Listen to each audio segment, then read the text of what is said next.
So this is the KhoodeelaarTV television channel, Baby Angel Geronimo Editions, Part B of the KhoodeelaarTV television channel, broadcasting at 2350 hours GMT on Saturday, the 4th of February 2023. Now, one of the things that is running, persistently running through the British media,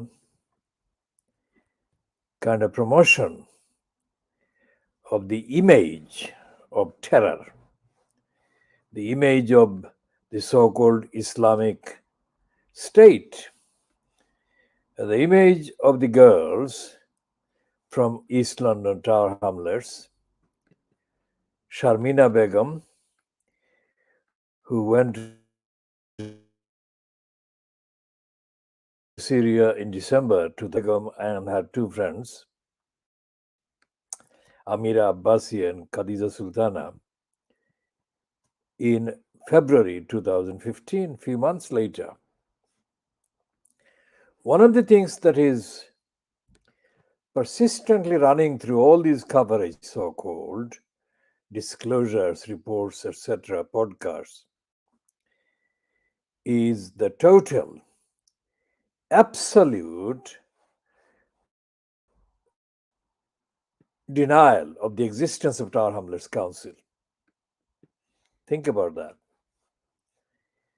Now, Tower Hamlets Council is being mentioned only by us. We have been mentioning it because legally, Tower Hamlets Council should have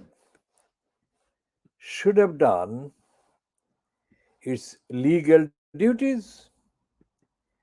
The legal duties that are described as the safeguarding children's duties.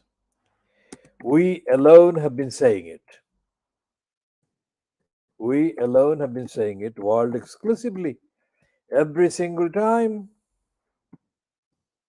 Let's go into a bit of detail about this. This has got three specific, in the United Kingdom, that is, the three specific acts of parliament. And this is the thing that these three acts of parliament are UK laws,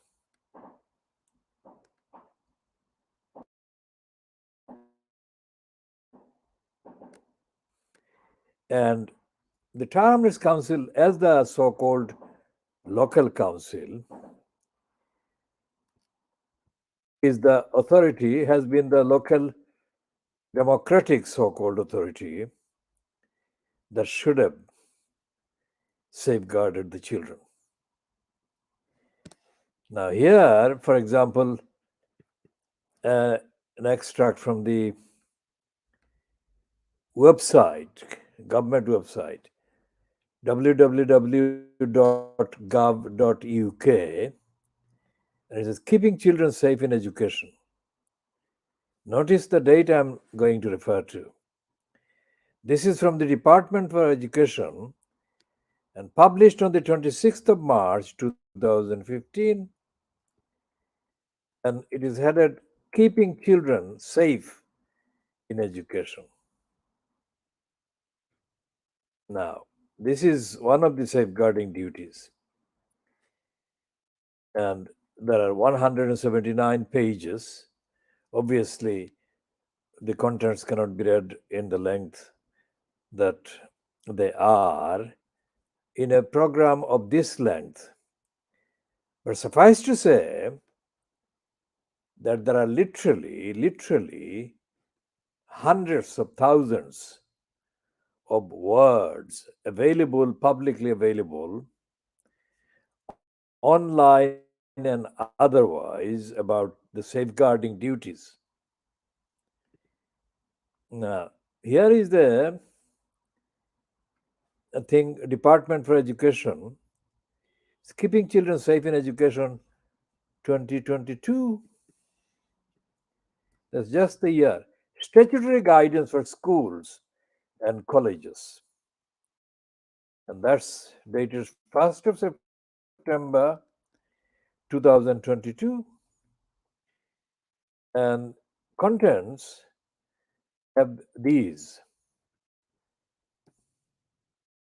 Part 1, Safeguarding Information for All Staff. What school and college staff should know and do. What school and college staff need to know. What school and college staff should do if they have concerns about a child. And part 2, the management of safeguarding. Part 3, the safer recruitment. And then under that are the 2 items, recruitment and selection process, pre-appointment vetting checks, regulated activity and recording information. And it goes on, it's 179 pages, dated the 20, September 2022. So,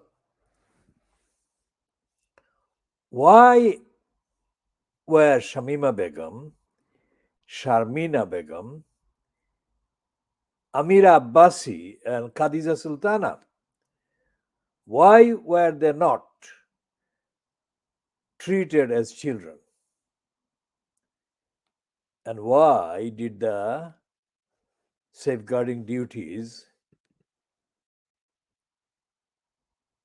not prevail in protecting them, safeguarding them? Because in the Times magazine, in the Times newspaper, London Times, not the New York Times, the London Times newspaper of Saturday, the 4th of February 2023, on the cover, now this is the cover that they have put. It's not Shamima Begum that could have put this picture of her on the cover of the Times magazine. This is it. Because of the technology we are using, this cannot last. There are kind of flickering, but that is enough of an impression of the picture. So, what is she doing? This is the picture of Shamima Begum on the cover of the Times magazine, London Times, not the Time Weekly, and it says unveiled. That's a bold claim because it's not unveiled. It's nothing. It's not unveiling anything. The Confessions of Shamima Begum, and the writer is stated as Josh Baker, and there is a quote: "I was in love with the idea of Islamic State." And the second sentence is, "I was in denial." And the third sentence is, "Now I have a lot of regret." Now, obviously, this is all managed by the BBC and the Times newspaper and the kind of British media collaborating with one organ and another organ and focusing on Shamima Begum as a terrorist. Focusing on Shamima Begum as radicalized, obviously Muslim girl, but she doesn't. In one of the things that is quoted in the article, she says that she didn't feel she was Bengali. Now that is a double kind of mistake. As a Siloti child, Siloti speaking parents' child, she would never be Bengali. She is Siloti. The nearest she could be would be Bangladeshi. But of course, we don't expect Josh Baker or the BBC or the Times to bother about the sophistication and distinction between the three concepts: Bengali, Siloti, Bangladeshi. And the big heading on a two-page spread on the magazine inside says, I'm ashamed of myself. I made excuses. Now I'll try to hold this in front of the camera as far as the camera can catch it, just for the evidence. Now, this is the magazine's pages, 2 pages. And let's see if we can get this.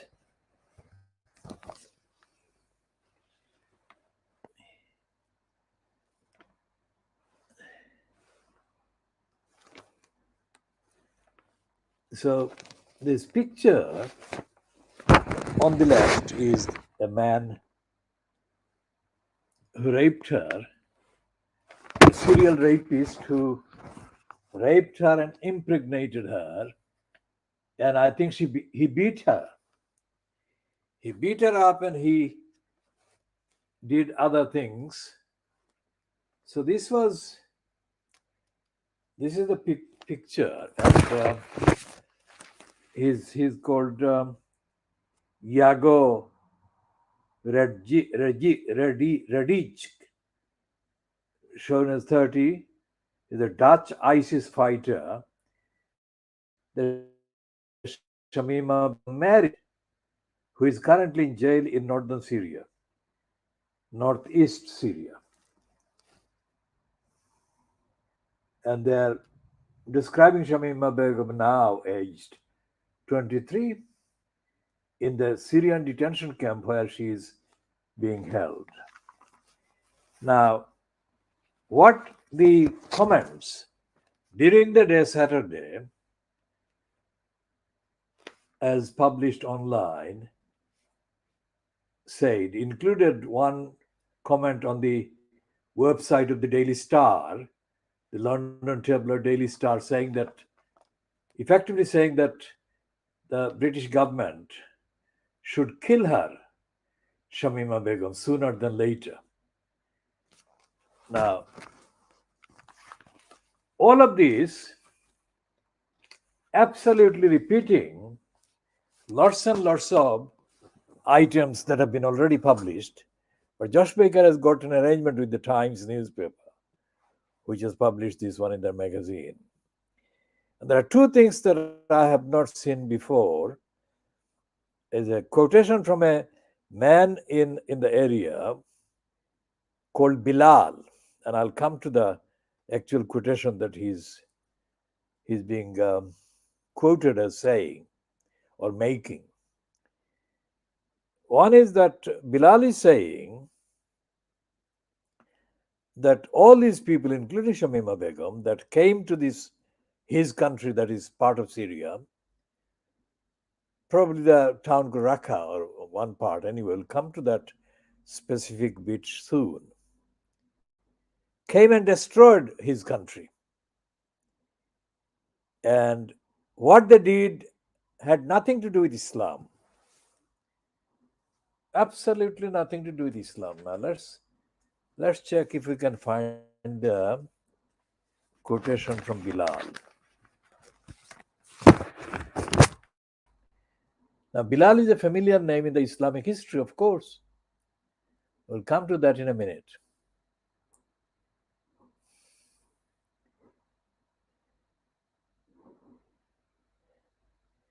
Now, there is a reference to this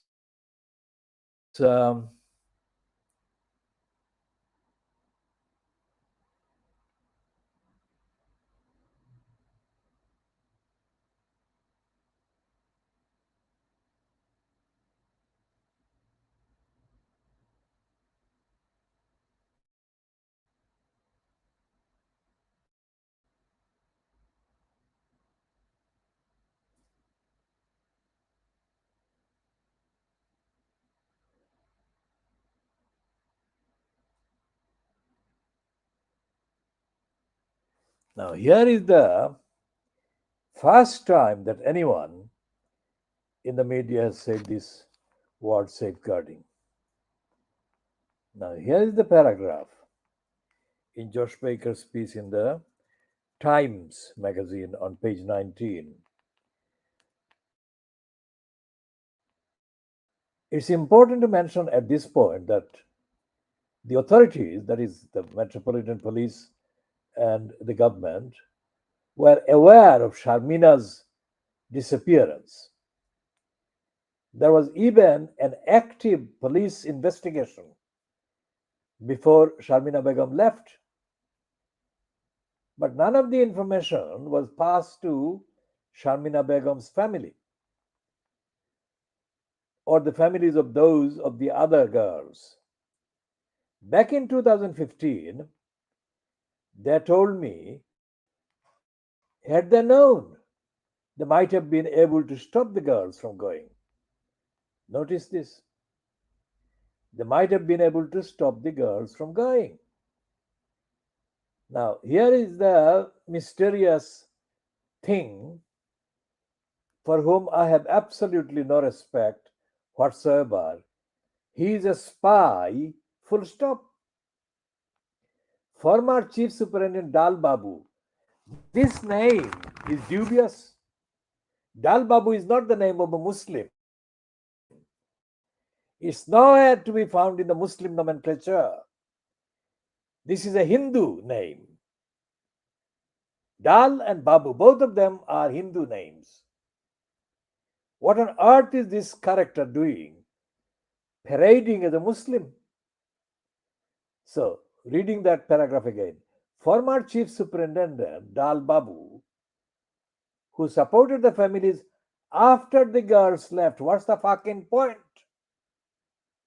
Has told me, that is Josh Baker, that they were not informed because he feels, Dal Babu, the police prioritized intelligence gathering over safeguarding. Now, Dal Babu is stealing this from the KhoodeelaarTV campaign.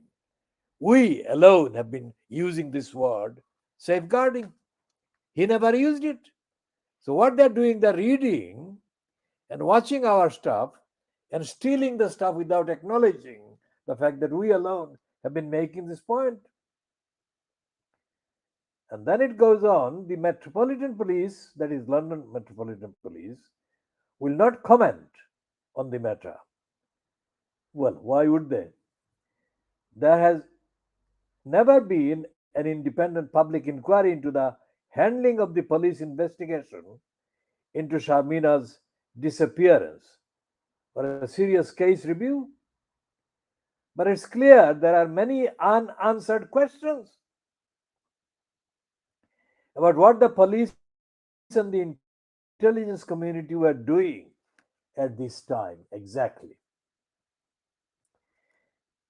With Shamina now an ISIS member over the coming months, Begum and her friends were provided with instructions about how to make it to Syria, that is, to how to go to Syria.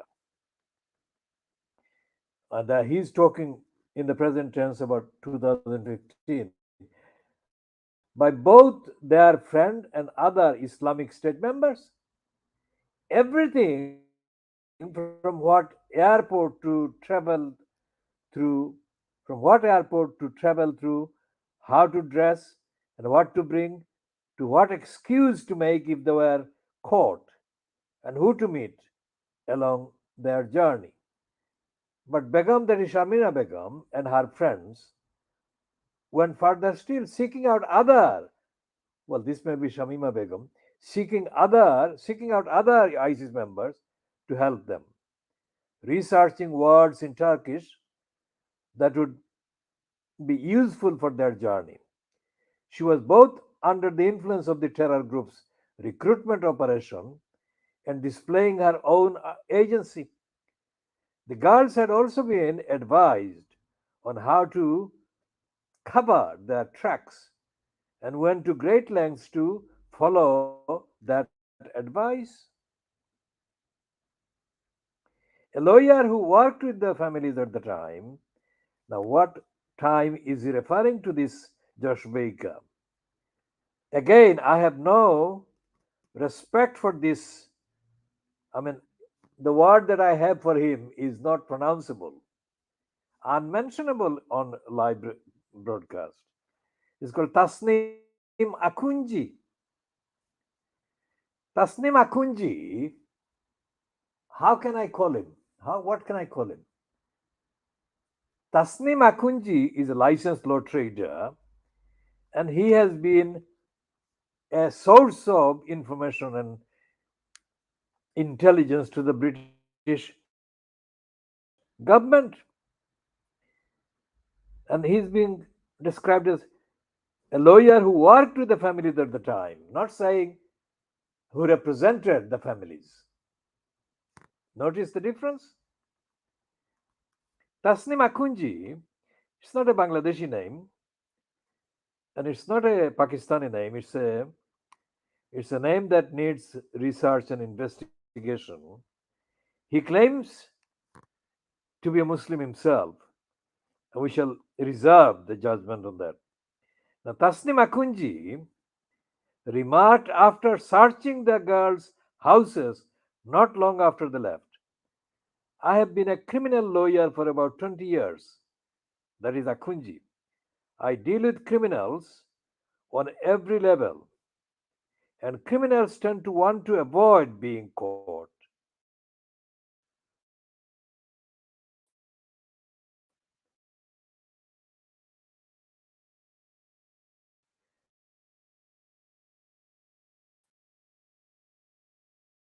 That was very, very surprising to me. It shows a level of commitment. These were intelligent girls who were committed to a plan to leave. And also, that they must have had a great deal of trust in whoever it was that they were speaking to follow their advice very, very carefully. Now, that I completely agree with. That I completely agree with. In later editions, we shall be going into this article further. Akunji did find something, though, a list. It's written in what looks like a school planner.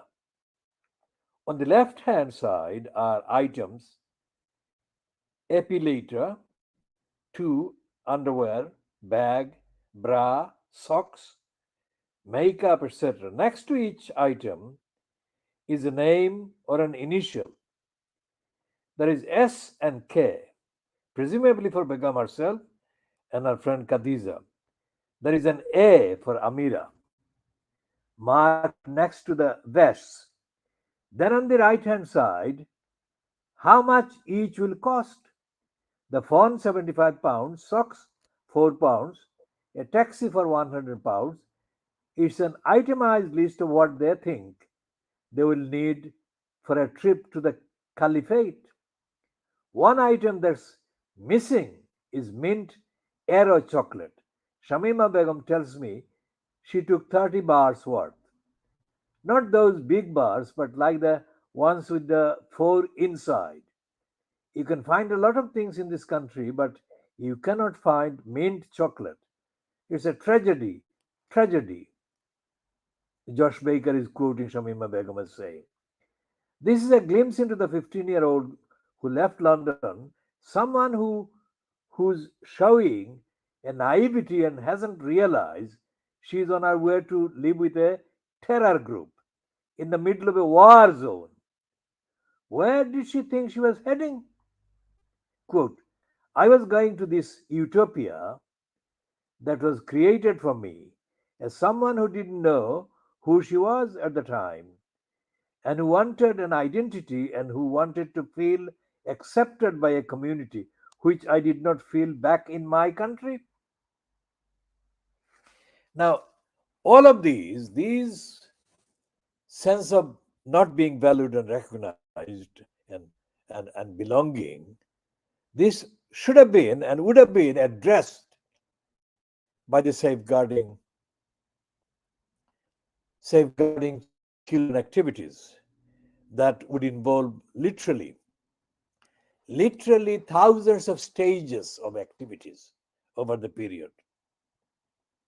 So we go back to the question, why are the media not referring to that? Forget about Tower Hamlets Council itself, because Tower Hamlets Council, fronted by Luther at the time, that is the time I'm referring to is between his so-called election in October 2010 and the reports that appeared in the British media in February 2015, coinciding February 2015 with the beginning of the hearing by the election commissioner Richard Morey of the petition against Lutfur Rahman. Now, before the petition began and petition hearing began, Lutfur Rahman had calendar years, let's say, 2010, 11, 12, 13, 14. So 5 years, in those 5 years, these girls must have spent at least more than 3 years from the start of their contacts with whoever was brainwashing them and whoever was handling them, and including the period when they eventually physically left the United Kingdom and went to Syria. Even if it was 1 year, forget about 3 years or even 2 years, even if it was 1 year, then the Tower Hamlets Council had enough time to investigate and to make contacts.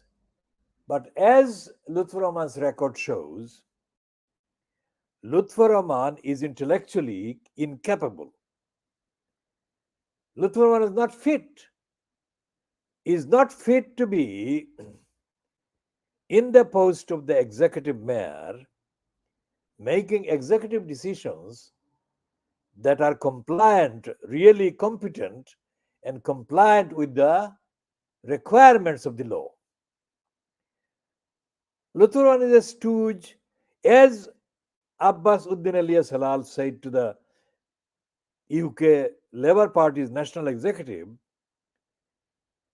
during the period of the last few days of the complaints that were made before the selection of the candidate for the post of mayor in 2010. In his dossier, Abbasuddin Elias Halal said that Lutfur Rahman had been brainwashed at the East London Mosque. Now remember, in part A, I read parts from the Daily Mail version, which has got about 6 or 7 bylines, Daily Mail online, which is probably going to be in the Mail on Sunday as a big spread. What they actually did was completely ignore any duty. The council, Tower Hamlets Council, completely ignored any duties. And the East London Mosque is not an independent Islamic center in terms of the control. The London Muslim Center is not either, because these are operating in tandem. The London Muslim Center is another aspect, another dimension of the East London Mosque. And the two of them are controlled by elements that used to be called the Islamic Forum Europe. They have changed their name strategically because of frequent publications and references in the media to their role, the Islamic Forum Europe, in the so-called radicalization of these girls. Whatever their name change means, it doesn't mean substantially that they have changed, because these are elements that are not known, publicly not known, because the Daily Mail online doesn't name them. It says the Islamic Forum Europe. It doesn't give their changed name refers to their old name, but regardless of whether it uses the changed name or old name, it doesn't identify any individual as being the kind of spokesperson for that organization, whether it's called Islamic Forum Europe or not. This is funny.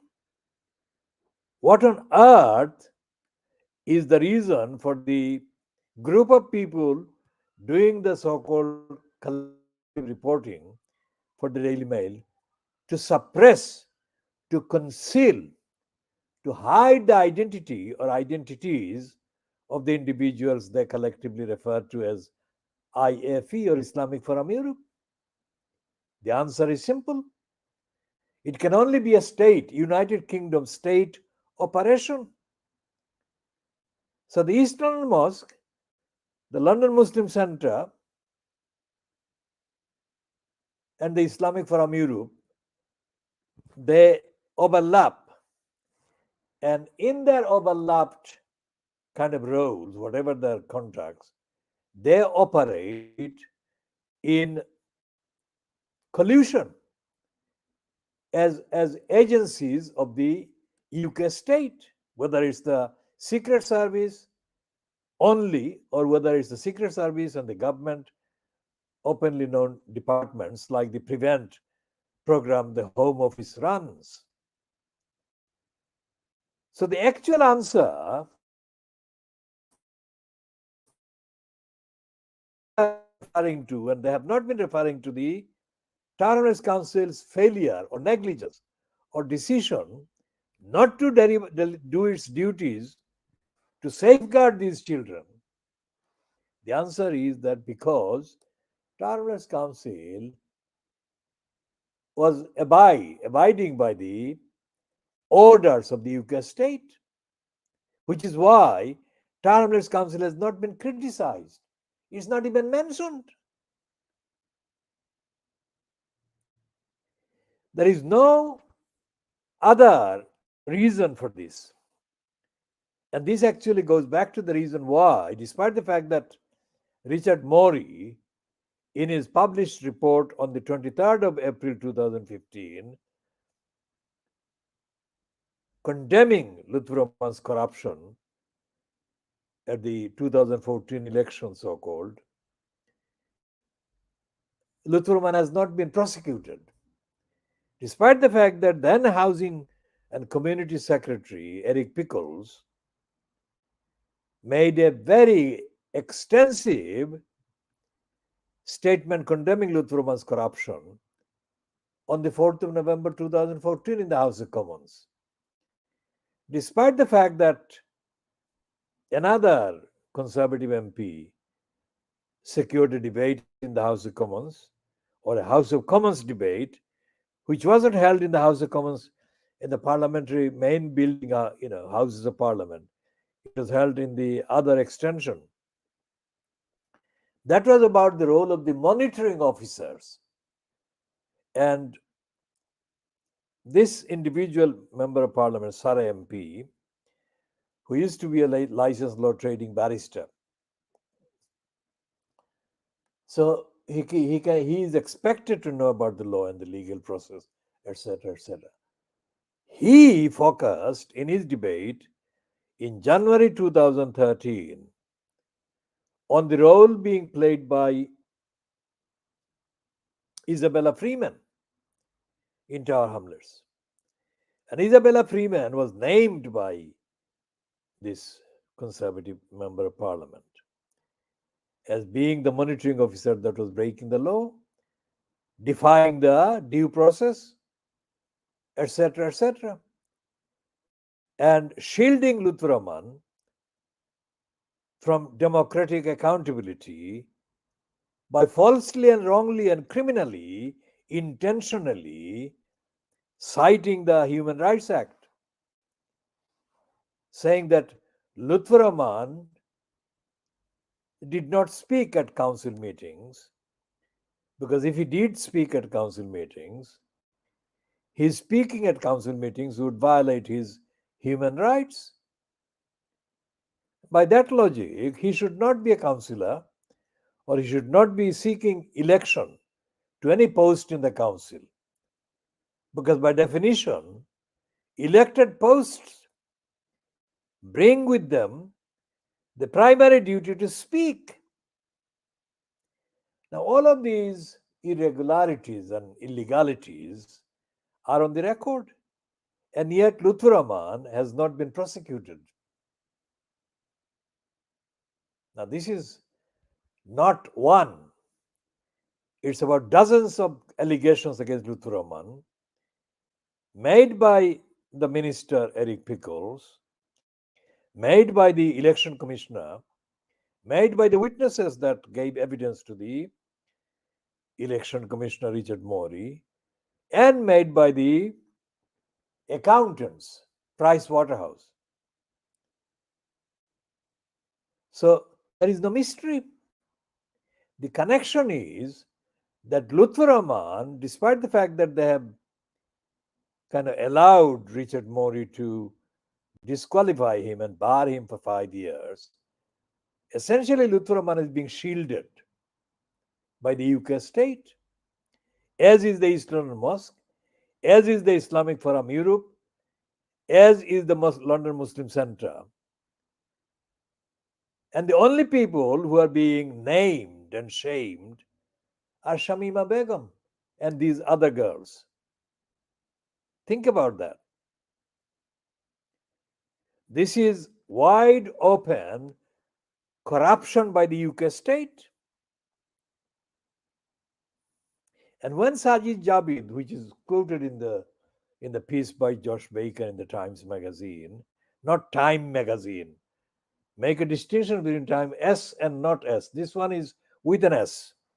People often confuse the Time magazine of the USA, Weekly Time magazine, and the title Times that comes with an S at the end. He said, according to Josh Baker, Sajid Javid said, when asked about why he removed Shamima Begum's British citizenship when he was in the post of Home Secretary, Javid said, whoever was asking him, you would do the same if you knew what I knew or what I know. So what are they saying about Shamima Begum? The Shamima Begum is the only individual anywhere on the planet Earth that has got some secret capacity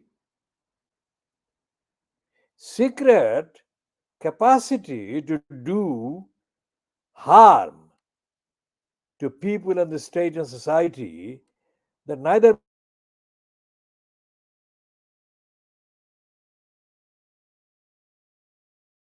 not any of the other.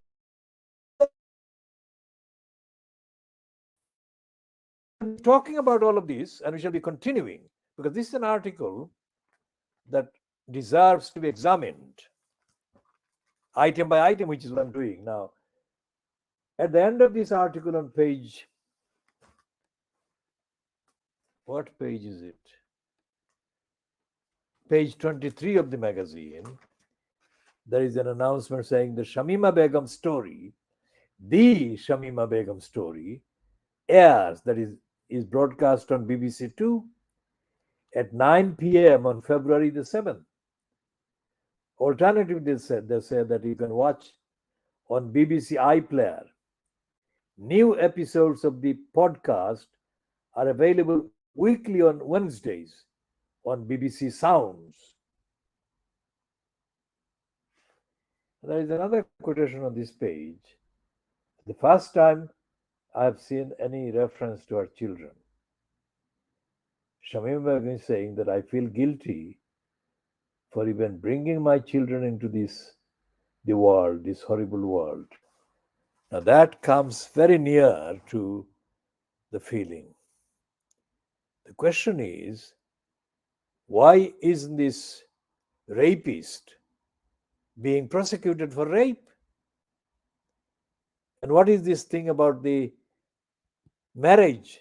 How could she get married within days of arriving there?